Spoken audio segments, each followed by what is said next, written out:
ओम नमस्ते मित्रों, भाइयों बहनों।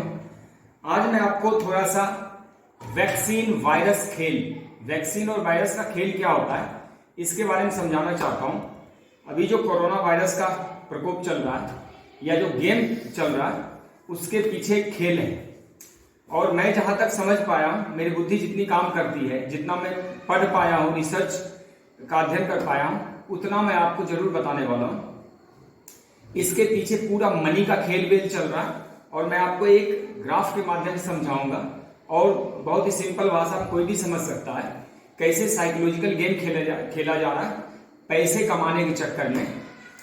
कोरोना का इलाज करने के लिए अभी अस्पतालों को ज्यादा पैसे दिए जा रहे हैं। यदि कोई डॉक्टर एक कोरोना पेशेंट का इलाज करता है उसको इंसेंटिव दिए जा रहे हैं। अगर वेंटिलेटर पे डाल दिया जाता है तो उसको और पैसे मिल रहे हैं, हॉस्पिटल को पैसे मिल रहे हैं। और आयुर्वेद या नेचुरोपैथी या फिर जो भी हमारा देसी चिकित्सा पद्धति है उसको इसका इलाज करने का तो अधिकार ही नहीं है।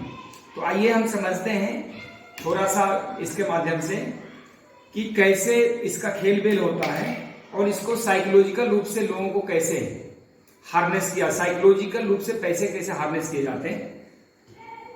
देखिए 1935-40 के आसपास जब ये पैरालाइसिस का खेल हुआ था, पैरालाइसिस जिसको पोलियो कहते हैं, पोलियो वायरस,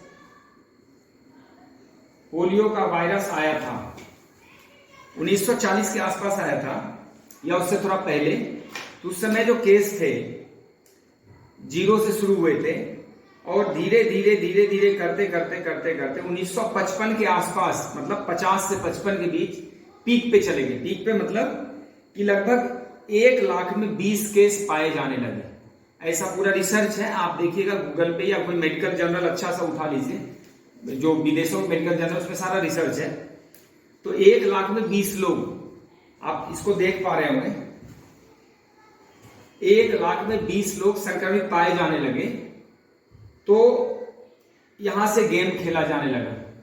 फिर इन्होंने क्या किया, 55 के आसपास वैक्सीन बना ली और जैसे वैक्सीन बना लिया सारे टेस्ट में वो दिखाने लगा, वहां से ग्राफ गिरने लगा और 5-7 सालों में ही वो 0 कर दिया कि अब पोलियो नहीं हो रहा है, क्योंकि उससे वैक्सीन लगाए जा रहे हैं और ढेरों पैसा कमाया गया इससे। ये इसका गेम है। जबकि सच्चाई क्या है कि कोई भी वायरस, हर एक वायरस का अपना एक लिमिट समय होता है। आप देखेंगे पुराने जो 50-100 साल पहले बीमारियां होती थी, हैजा, कोलेरा, ये सब आज नहीं फैल रहे क्योंकि प्रकृति अपने आप उस वायरस को नष्ट कर देती। या फिर जैसे हम लोग छिपकली, कीट पतंगे, मच्छर, बिल्ली, गिलहरी के साथ जीना सीख गए, ये वायरस भी मानव के साथ जीना सीख जाते हैं। या फिर हर्ड इम्यूनिटी उसका असर खत्म कर देती है। 3 प्रकार की इम्यूनिटी होती है, एक होता है बैकग्राउंड में, एक होता है हर्ड और एक होता है जो डेली बेसिस पर हासिल करते हैं भोजन और श्वास से और अपने विचारों की अभिव्यक्ति द्वारा, विचारों, चिंतन मनन से। तो वो इम्यूनिटी के साथ तालमेल बिठा लेता है या फिर इम्यूनिटी उसको अटैक नहीं करने देता।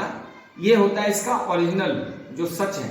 लेकिन वो दिखाया क्या जाता है कि हमने वैक्सीन दिए इसलिए वो खत्म हो गया। ये एक साइकोलॉजिकल गेम था। आज भी आप पोलियो वैक्सीन देके लग रहे हैं और आज भी उतने ही केस होते हैं या फिर एक समय बाद धीरे धीरे खत्म हो गए, लेकिन कुछ ना कुछ केस होते रहते हैं। ये प्रकृति का नियम है। और ऐसे भी ऐसा माना जाता है कि 30-40 सालों में कोई भी जो वायरस पनपता है, 30-40 सालों में मानव जीवन के साथ वो तालमेल बिठा लेता है। अब इसको इस गेम से समझ लेते हैं और आपको क्लियर हो जाएगा। देखिए ये है पोलियो के केस और ये है आबादी। 1 लाख की आबादी है। ये गेहूं रखा है मैंने, 1 लाख की आबादी, और ये 20 आदमी रखा है मैंने पोलियो के वैक्सीन, सॉरी पोलियो के पेशेंट 20 प्याज रखे हमने। तो 20 लोग यहां इन्फेक्टेड। अब जब जैसे वैक्सीन लगना शुरू हो गया हर बच्चे को, बचपन में ही जन्म के साथ ही वैक्सीन लगना शुरू हो गया, तो इन्होंने क्या फॉर्मूला दिया कि अब पोलियो फ्री हो गया। लेकिन उसके बाद भी केस हुए, उसके बाद भी पोलियो हुए लोगों के। तो उन्होंने क्या कहा कि ये जो है, ये जो केस हो रहे हैं ऑटो इम्यून डिजीज की वजह से हो रहे हैं, या फिर इको वायरस की वजह से हो रहे हैं, या फिर कोक्सा वायरस की वजह से हो रहे हैं, या मेनिंजाइटिस वायरस की वजह से, पोलियो की वजह से नहीं हो रहे। और इन सारे जो ये लगभग 88 टाइप के जो वायरस का एक फैमिली था, जो ग्रुप था, उसको एंट्रोवायरस कहते हैं। बोले ये 88 प्रकार के वायरस का जो ग्रुप है, हमने सिर्फ पोलियो का वैक्सीन बनाया, यानी 88 में से एक पोलियो का वैक्सीन उन्होंने बनाया, और पैरालाइसिस या जो भी है पोलियो वो होता रहा, वो बाद में भी होता रहा, लेकिन अब एक के लिए इन्होंने एक गेम खेला, और जब ऐसा आया तो उन्होंने कहा कि हमने पोलियो को बनाया। तो आप समझ गए होंगे कि अब इसको निकाल के बोला टेस्ट कर लेते हैं। इसको टेस्ट किया, बोला एक मेनिंजाइटिस की वजह से, इसको टेस्ट किया, बोला एक फला वायरस की वजह से, इसको फला, मतलब पोलियो की वजह से नहीं है। अब इसको और एक तरीका समझते हैं, आप और अच्छे से समझ जाएंगे। देखिए, ये एक औषधि है, मैंने किसी को औषधि दी, मैंने कहा इस औषधि को आप लोगे तो आपको जुकाम नहीं लगेगा, खांसी नहीं होगी, और हो गई तो मैं उसका जुर्माना दूंगा या फिर उसकी भरपाई करूंगा। एक तो होगी नहीं, मैंने विश्वास दिलाए कि मैं होने नहीं दूंगा इस बार, इसको मैंने ऐसा वैक्सीन बना लिया, दवाई बना ली, यह मैंने बेच दिया हजारों लोगों को, और जब फिर खांसी हो गई उनको, मेरे पास आए कंप्लेन करने के लिए, तो मैंने क्या बहाना बनाया, अभी आपका टेस्ट करते हैं। फिर मैंने टेस्ट किया, और फिर क्या, ओह मैंने जो दवाई ली थी वो तो वायरस है नहीं, आपका दूसरा वायरस है। मतलब एक ऐसे गेम खेला गया। बोला मैंने तो इस वायरस की दी थी, सूखी खांसी के लिए दिया, आपको गीली खांसी, जिसको सूखी हो जाती, बोलता हमने तो गीली खांसी के लिए दिया था, आपको सूखी हो गई। ऐसे करके झूठ बोल के ये वैक्सीन वायरस का खेल चलता है। और आप ध्यान रखिएगा, थोड़े दिन बाद जैसे टीके आ जाएंगे, ये धीरे धीरे वायरस गायब होने शुरू हो। एक बार WHO ने कहा था कि 2 करोड़ लोग कम से कम कोरोना से इन्फेक्टेड होंगे, और अभी जब तक 2 करोड़ का आंकड़ा पहुंचा नहीं देगा तब तक मानेगा नहीं। वो RT-PCR टेस्ट में मैंने बताया था कैसे तांजानिया में पपीते के, बेलगिरी के पशुओं के भी RT-PCR और कोरोना पॉजिटिव पाए गए। ये सारा टेस्ट का खेलबेल होता है। दरअसल होता क्या है कि ये पैसे का ही खेलबेल है, और आम आदमी को जो कि इस गेम को नहीं समझ पाते, उनको माइंड रूप से, मेंटली रूप से, साइकोलॉजिकल रूप से तैयार कर दिया जाता है कि अब वो टीका के लिए तैयार हो जाए, फिर 10-10 हजार के टीके लगवाएंगे, या फिर वो ना लगवाए, बच्चों को लगाए जाएंगे जन्म के साथ ही वायरस के टीके, और उसमें से अरबों खरबों रुपए कमाए जाएंगे, सरकार से पैसे लिए जाएंगे। हो सकता है सरकार इस गेम को समझती हो या ना समझती हो, क्या खेलबेल है यह तो वही जाने।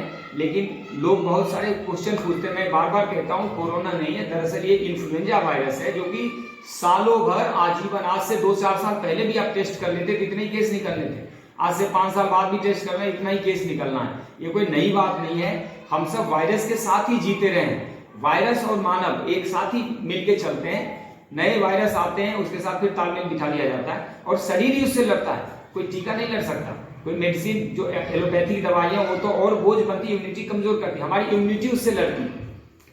तो ये जो खेलबेल चल रहा है, इसके पीछे सिर्फ और सिर्फ पैसे का खेल है, साइकोलॉजिकल खेल है। अभी ये 2 करोड़ केस दिखा देंगे एक बार, उसके बाद ये टीका बनाएंगे, उसके बाद वो टीके लगाए जाएंगे, और फिर ये 1 साल 2 साल बाद, थोड़े दिन बाद ही आप भूल जाएंगे, आपके दिमाग से गायब हो जाएगा कोरोना कभी हुआ था।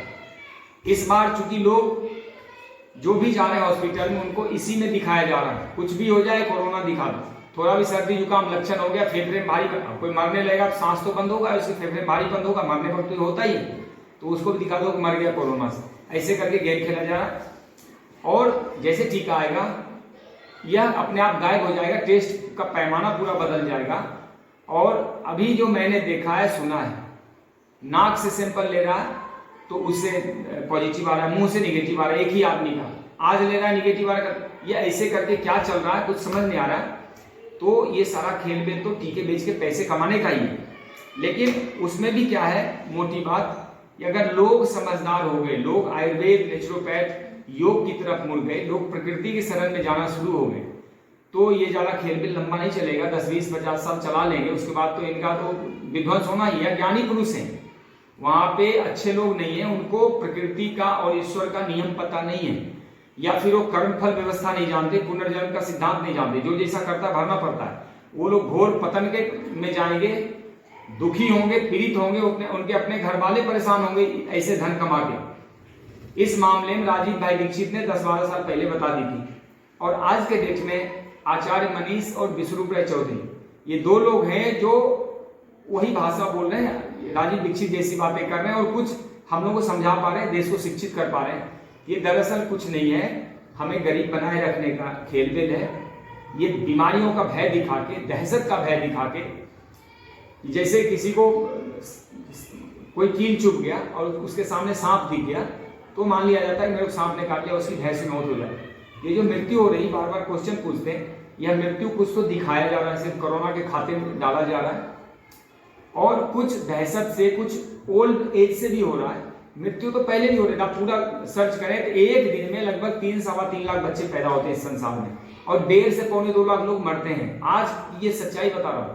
तो जब इतने लोग मरते हैं, इतने जन्म लेते हैं, तो अब कौन साबित करेगा? अभी टीबी से हर एक सेकेंड में 1 लोग मर जाते हैं, कौन साबित करेगा उसको टीबी नहीं था? ये बहुत बड़ा खेल है।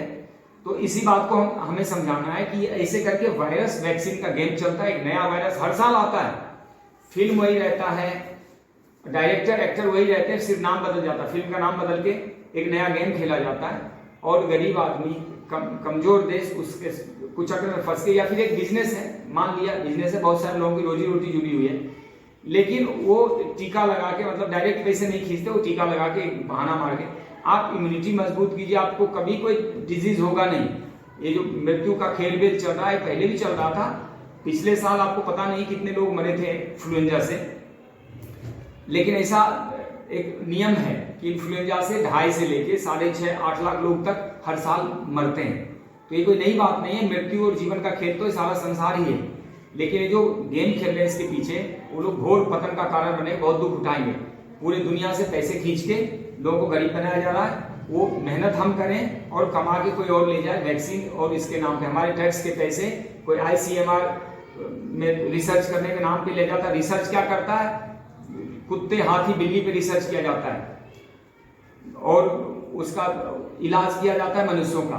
तो आप ये समझिएगा कि doctor Naresh Trehan money laundering case में फंस रहा है। बड़े बड़े डॉक्टर ये सब पैसे बनाने का गेम खेल रहे हैं और गरीब लोगों को मतलब त्राहिमाम कई करोड़ लोगों का रोजगार और इसकी वजह से छिन गया। 3 महीने WHO ने जो गेम खेला है वो तो बहुत ही दुर्भाग्यशाली है, और हर मनुष्य को विचार करना होगा, भारतवासी को विचार करना होगा।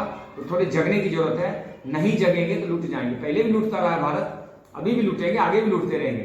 तो यदि आपको ठीक होना है तो नेचुरोपैथी, योग, आयुर्वेद, आहार सुधारें। मैंने कई बार कहा है कि पत्तों का सेवन करें, खासकर जो मौसम में पत्ते आते हैं, लहसुन, अदरक, हल्दी, त्रिफला, नीम, गिलोय, नींबू, गोमूत्र, यह सब औषधि नहीं है, यह सब परम औषधि है। हर काल में, हर देश में और हर रोगों में लगभग काम आ जाते हैं। लेकिन इसको मान्यता नहीं है, बस हम उसका इलाज नहीं कर सकते। हम ऐसे तो ले सकते हैं घर में, तो आप हल्दी से ठीक करो ना।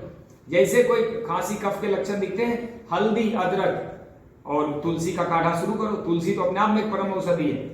फल खाना शुरू करें, ढेर सारे फल खाइए, और दूध घी का सेवन कम कर दें, अन्न का सेवन कम कर दें, फल सलाद सब्जियों पे रह जाए 2-4 दिन। देखिए इन्फ्लुएंजा वायरस से गुनगुना पानी पिए, धूप सेवन करें, थोड़ा योग कर लें।